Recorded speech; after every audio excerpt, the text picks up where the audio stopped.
जय हिंद साथियों, स्वागत है आपका गोल मंत्रा एकेडमी के परिवार में। आज का जो टॉपिक इतिहास में होगा वो आपका पाल वंश होगा और सेन वंश होगा।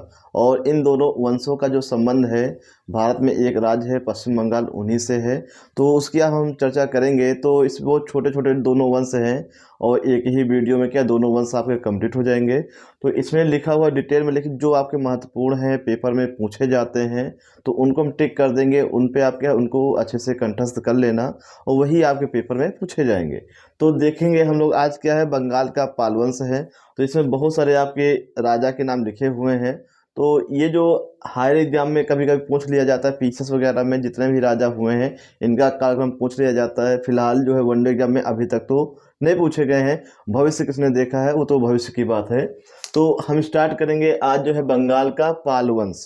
तो पाल वंश में जो इसके संस्थापक होते हैं ये गोपाल होते हैं। तो पाल वंश के जो संस्थापक कौन होते हैं, ये गोपाल होते हैं। ये मोस्ट इंपॉर्टेंट है, टिक कर लेना। ये क्वेश्चन कई बार पूछा गया है कि पाल वंश के संस्थापक कौन है, ये गोपाल हैं। दूसरे राजा कौन होते हैं, धर्मपाल। तीसरे आपके देवपाल, फिर विग्रहपाल, नारायण पाल, राज्यपाल, गोपाल, विग्रहपाल सेकेंड, महिपाल, रामपाल और कुमारपाल, फिर गोपाल थर्ड है। और लास्ट आपके कौन होते हैं, मदनपाल। तो अंतिम आपको होंगे मदनपाल। लेकिन इसमें से जो सबसे इम्पोर्टेंट आपको गोपाल है, धर्मपाल है और देवपाल, तो सबसे ज़्यादा यहीं से आपके तीन राजा से क्वेश्चन बनते हैं। बाकी और भी आ सकते हैं। तो आपको तीन नाम याद रखें, गोपाल को याद रखना है, धर्मपाल को याद रखना है और देवपाल को याद रखना है। तो हम लोगों ने पढ़ा कि पाल वंश के संस्थापक कौन है, ये राजा गोपाल रहे हैं, ये आपको याद रखना है। और गोपाल ने ही ओदंतपुरी मठ का ये निर्माण कराया। तो ओदंतपुरी मठ का निर्माण किसने कराया है, राजा गोपाल ने कराया है, ये आपको याद रखना है। इनके अलावा दो पॉइंट और देखेंगे। ये विक्रमशिला है, एक सोमपुर महाविहार। तो विक्रमशिला जो है भागलपुर बिहार में, कहाँ पे है, भागलपुर बिहार। ये मोस्ट इंपॉर्टेंट है, इसको टिक कर लेना कि विक्रमशिला विश्वविद्यालय जो है किसके द्वारा बनाया गया है। और ये दोनों जो है राजा धर्मपाल के द्वारा बनाए गए। किसके द्वारा, राजा धर्मपाल के द्वारा बनाए गए हैं। और ये आपका वर्तमान समय में कहाँ पे है, बांग्लादेश में। कहाँ पे है, बांग्लादेश में। तो सोमपुर जो महाविहार है ये आपका बांग्लादेश में है, जबकि विक्रमशिला विश्वविद्यालय ये आपके बिहार में है। और इन दोनों का जो निर्माण है राजा धर्मपाल ने किया है। तो ये क्वेश्चन जो है दोनों में सबसे इम्पोर्टेंट है। तो आपका विक्रमशिला याद रखिएगा। और पीछे हम लोग गुप्त वंश में पढ़ चुके हैं, नालंदा विश्वविद्यालय का निर्माण भी जो गुप्त वंश के राजा होते हैं कुमारगुप्त प्रथम करते हैं। और विक्रमशिला का जो निर्माण है ये कौन करते हैं, राजा धर्मपाल करते हैं। आगे हम देखेंगे कि इन लोगों ने अपनी राजधानी क्या बनाई। तो मुंगेर को राजधानी जो है बनाया गया किसके द्वारा, देवपाल के द्वारा जो है ये इसको राजधानी बनाया गया, ये भी आपको याद रखना है। इसके बाद हम देखेंगे अरब यात्री सुलेमान। तो अरब यात्री जो सुलेमान है ये देवपाल के शासनकाल में आता है।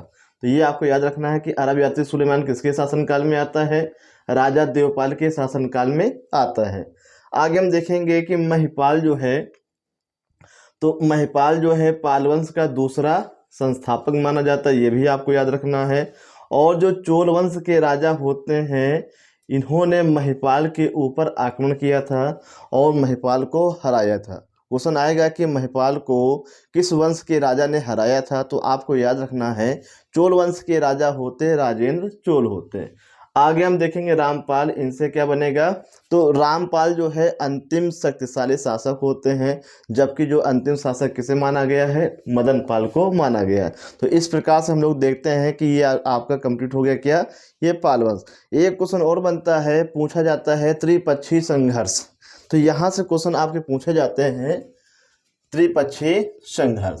त्रिपक्षी संघर्ष क्या है, इसके लिए जो है आपको जानना जरूरी है कि त्रिपक्षी संघर्ष का मतलब है ये स्थान आपका हो गया कन्नौज। क्या हो गया आपका, ये कन्नौज हो गया आपका।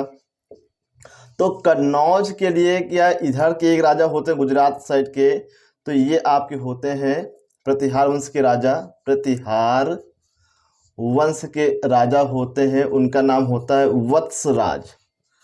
क्या नाम होता है, वत्सराज। और एक जो है राष्ट्रकूट वंश के राजा होते हैं, राष्ट्रकूट वंश के राजा होते हैं राजा ध्रुव। कौन होते हैं? राजा ध्रुव होते हैं। और पाल वंश के जो राजा होते हैं इनका इनका नाम है धर्मपाल। तो मोस्ट इम्पॉर्टेंट है, इतना याद रखिएगा कि जो त्रिपक्षी संघर्ष है इसमें 3 राजा के नाम आपको याद रखना है। एक राजा ध्रुव है जो कि राष्ट्रकूट वंश के हैं, वत्सराज हैं प्रतिहार वंश के हैं, और धर्मपाल है ये पाल वंश के हैं। इसमें होता क्या है कि सबसे पहले कन्नौज पे अधिकार पाल वंश के शासक धर्मपाल कर लेते हैं। कहाँ पे? कन्नौज पे कर लेते हैं। तो कन्नौज पे अधिकार हो जाता है राजा धर्मपाल का हो जाता है। अब होता क्या है, इसके बाद जो है प्रतिहार वंश के जो राजा हैं कन्नौज पे राजा धर्मपाल के ऊपर आक्रमण करते हैं और इनको हरा देते हैं, और ये पुनः फिर से कहाँ? बंगाल की ओर चले जाते हैं। तो अब कन्नौज पे अधिकार हो गया किसका? वत्सराज का हो गया। अब यहाँ पे कन्नौज पे जो शासन किसका चल रहा था? ये वत्सराज का चल रहा था। और लास्ट में होता क्या है कि राष्ट्रकूट वंश के राजा ध्रुव ने इन्होंने कन्नौज पे आक्रमण करके वत्सराज को हराकर कन्नौज पे अपना जो है शासन स्थापित किया। तो इस प्रकार से हम लोगों ने देखा कि कन्नौज पे सबसे पहले अधिकार किसने किया? राजा धर्मपाल ने किया है, और ये वत्सराज से पराजित हो जाते हैं। और फिर अंत में क्या होता है कि वत्सराज जो है राजा ध्रुव से क्या है? ये पराजित हो जाते हैं। इतिहास में इस घटना को त्रिपक्षी संघर्ष के नाम से जाना जाता है। किस नाम से जाना जाता है? त्रिपक्षी संघर्ष के नाम से जाना जाता है। इसमें होता क्या है, पहले धर्मपाल कन्नौज पे अधिकार कर लेते हैं और फिर वत्सराज जो है इन्हें हरा देते हैं, और लास्ट में होता क्या है, राजा ध्रुव जो है ये वत्सराज को क्या है, ये हरा देते हैं। तो इस प्रकार से ये आपको याद रखना है कि त्रिपक्षी संघर्ष जो है इसका संबंध कौन कौन से वंशों से है? तो पाल वंश है, राष्ट्रकूट वंश है, प्रतिहार वंश है, वंशों के नाम लिखना है। और राजा के नाम भी आपको याद रखना है, वत्सराज होते हैं, राजा ध्रुव होते हैं, और कौन होता है आपका? ये धर्मपाल होते हैं। अब इसके बाद हम लोग क्या देखेंगे कि जब ये त्रिपक्षी संघर्ष कंप्लीट हो जाता है फिर और भी राजा आते हैं तो उनसे जो क्वेश्चन बनते हैं। तो फिलहाल ये त्रिपक्षी संघर्ष आपको याद रखना है। सबसे इम्पोर्टेंट विक्रमशिला विश्वविद्यालय इम्पोर्टेंट आपको याद रखना है, और अरब यात्री सुलेमान। तो 3 पॉइंट आपको सबसे महत्वपूर्ण है, एक विक्रमशिला है, एक अरब यात्री सुलेमान है, त्रिपक्षी संघर्ष। चौथा पॉइंट आप मान सकते हैं जो इनके संस्थापक होते हैं वो तो भाई संस्थापक वाला जो क्वेश्चन कोई भी आपका वंश पढ़ते हैं तो संस्थापक जो है अपने आप में ही क्या है, वो सबसे महत्वपूर्ण माना जाता है, चाहे वो छोटा सा वंश हो और चाहे बड़ा सा वंश हो। तो हमेशा जो फाउंडर होता है, संस्थापक होता है, वो अपने आप में क्या है, महत्वपूर्ण क्वेश्चन माना जाता है। तो विक्रमशिला को मत भूलिएगा, अरब यात्री सुलेमान को ना भूलिएगा, और त्रिपक्षी संघर्ष को भी ना भूलिएगा। तो ये आपका क्या हो जाता है, पाल वंश कंप्लीट हो जाता है।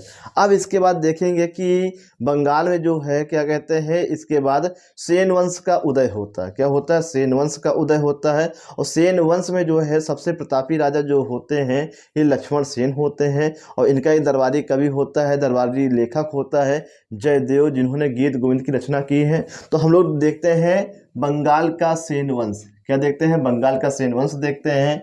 इसका जो संस्थापक है सामंत सेन। कौन है? इसका जो संस्थापक है सामंत सेन है।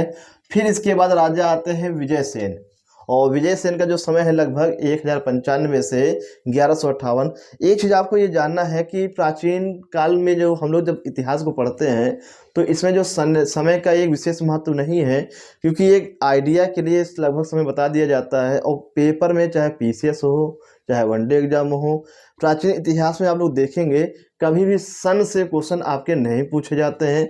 तो सन का थोड़ा बहुत महत्व मध्यकालीन इतिहास से शुरू हो जाता है, और सन का विशेष महत्व कहाँ पे है, ये आधुनिक इतिहास में। तो इसीलिए जो है प्राचीन इतिहास में क्या है, सन वाले जो पॉइंट ज़्यादा नहीं पूछे जाते हैं, क्योंकि यहाँ पे ये एक विवाद का विषय है। तो आप लोग सन पे ज़्यादा फोकस मत करिएगा, किसमें, प्राचीन इतिहास में। आधुनिक इतिहास पे सन का ही क्या है, उसमें अहम रोल होता है। तो यहाँ पे हम लोग देख रहे हैं विजय सेन। तो विजय सेन का जो समय 1095 से 1158, बल्लाल सेन ये 1158 से 1178 है, लक्ष्मण सेन 1179 से 1205, और यही जो है सबसे महत्वपूर्ण है। यही क्या है आपका सबसे महत्वपूर्ण है और यहीं से जो है आपके क्वेश्चन पूछे जाते हैं। आगे हम लोग देखेंगे विजय प्रशस्ति। तो पहले तो आप ये जानिए कि श्रीहर्ष कौन है। तो ये आपको याद रखना है कि जो श्रीहर्ष है ये विजय सेन का दरबारी कवि है। ये क्या है आपका दरबारी कवि।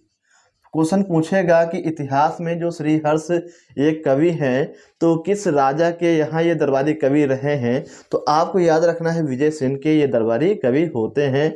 और विजय सेन का संबंध किस वंश से है, सेन वंश से है। और ये वंश जो है कहाँ पे होता है, ये बंगाल में होता है। तो आपको याद रखना है कि श्रीहर्ष ये दरबारी कवि होता है। किसका होता है, ये विजय सेन का होता है। और इस व्यक्ति ने कौन, श्रीहर्ष ने विजय सेन की विजय गाथाओं का वर्णन जो है विजय प्रशस्ति में किया है। विजय गाथाओं का वर्णन किसमें किया है, विजय प्रशस्ति में किया है। किस व्यक्ति ने किया है, ये श्रीहर्ष ने किया है। जिस प्रकार से आपने पढ़ा होगा कि गुप्त वंश में क्या कहते हैं, हर्षियन ने समुद्रगुप्त की विजय गाथाओं का वर्णन प्रयाग प्रशस्ति में किया है। तो ठीक उसी प्रकार श्रीहर्ष ने विजय सेन की विजय गाथाओं का वर्णन विजय प्रशस्ति में किया है। और श्रीहर्ष जो है दरबारी कवि होता है। हर्षियन भी समुद्रगुप्त का दरबारी कवि होता है। आगे हम लोग देखेंगे विजय सेन की उपाधियाँ। तो विजय सेन की उपाधियाँ हैं परमेश्वर है, परम भट्टारक है, महाराज धीराज है। तो ये तीनों उपाधियां भी आपको याद रखना है विजय सेन की, परमेश्वर है, परम भट्टारक है, महाराज धीराज है। आगे हम लोग देखेंगे यहाँ से सबसे महत्वपूर्ण है। अगर आपके यहाँ क्वेश्चन पूछा जाएगा कि सेन वंश से क्या सबसे महत्वपूर्ण है, तो सेन वंश में आपके यहाँ सबसे ज़्यादा महत्वपूर्ण है लक्ष्मण सेन। तो ये जो है आपके सबसे महत्वपूर्ण है लक्ष्मण सेन। और इनके जो पहले आपके कौन आ जाते हैं, बल्लाल सेन। इनसे कोई ज़्यादा पॉइंट विशेष नहीं बनते हैं। ये केवल क्या होते हैं, लक्ष्मण सेन के पिताजी होते हैं। केवल आप एक पॉइंट याद रखिएगा कि जो बल्लाल सेन होते हैं इन्होंने अद्भुत सागर की पुस्तक, अद्भुत सागर, जो ये अद्भुत सागर ये पुस्तक है। और ये जो पुस्तक क्या है, ये लिखी गई थी किसके द्वारा, बल्लाल सेन के द्वारा लिखी गई है। लेकिन क्या होता है कि पूरी पुस्तक को कंप्लीट नहीं कर पाते हैं और बीच में ही बल्लाल सेन की मृत्यु हो जाती है। और पुनः बाद में लक्ष्मण सेन जो है ये अद्भुत सागर बुक की जो है ये रचना पूरी करते हैं। तो अद्भुत सागर जो है ये लिखी गई है, स्टार्टिंग की गई है बल्लाल सेन के द्वारा, लेकिन इसको कंप्लीट किया गया है लक्ष्मण सेन के द्वारा। तो ये चीज़ आपको याद रखना है। आगे हम देखेंगे लक्ष्मण सेन ने जो है कन्नौज के जो राजा होते हैं जयचंद, इनको पराजित किया था। ये वही जयचंद है जो 1194 में चंदावर के युद्ध में मोहम्मद गौरी से क्या होते हैं, पराजित होते हैं। तो इनको जो है लक्ष्मण सेन ने भी क्या है, पराजित किया था। तो ये आपको याद रखना है कि लक्ष्मण सेन ने किस कन्नौज राजा को पराजित किया। तो आपका आंसर क्या होगा, राजा जयचंद। आगे हम देखेंगे श्रीधर। तो श्रीधर जो है ये दरबारी कवि होते हैं। क्या होते हैं, दरबारी कवि होते हैं।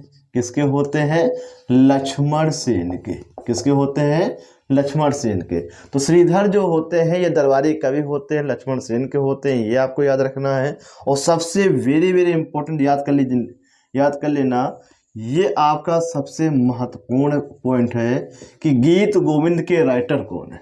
गीत गोविंद के राइटर कौन है, जयदेव। ये ऐसा क्वेश्चन है पीसीएस में, लोअर पीसीएस में, समीक्षा अधिकारी में, रेलवे में, एसएससी में, ऐसा कोई पेपर नहीं है जिसमें ये क्वेश्चन ना आया हो। तो आपको याद रखना है कि गीत गोविंद के राइटर जो कौन है, ये जयदेव है। इसको आपको याद रखिएगा।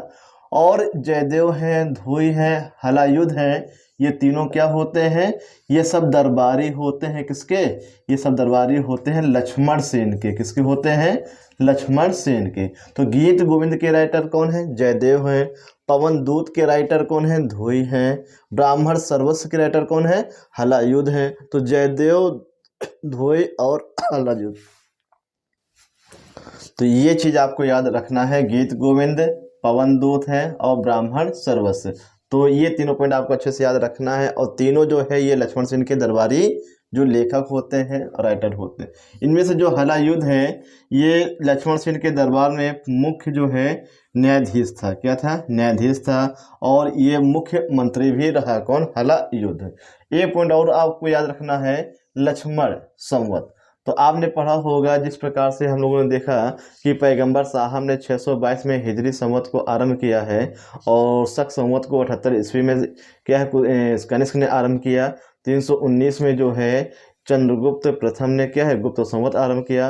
ठीक उसी प्रकार लक्ष्मण सेन ने भी क्या किया है, इन्होंने लक्ष्मण संवत को आरंभ किया है। तो इस प्रकार से आप लोग देखते हैं कि बंगाल में जो है पाल वंश कंप्लीट हो जाता है और क्या कंप्लीट हो जाता है, सेन वंश कंप्लीट हो जाता है। तो लगभग हम लोग क्या है प्राचीन इतिहास की समाप्ति की ओर लगभग पहुंचने वाले हैं और 2 से 3 वीडियो में आपका जो है प्राचीन इतिहास कंप्लीट हो जाएगा। और इसके बाद हम लोग लेके चलेंगे किसको, तो हम लोग लेके चलेंगे मध्यकालीन इतिहास को लेके चलेंगे। तो वीडियो आपको कैसा लगा तो आप लोग कमेंट सेक्शन में लिख के जरूर बताया करें। धन्यवाद। जय हिंद, जय भारत।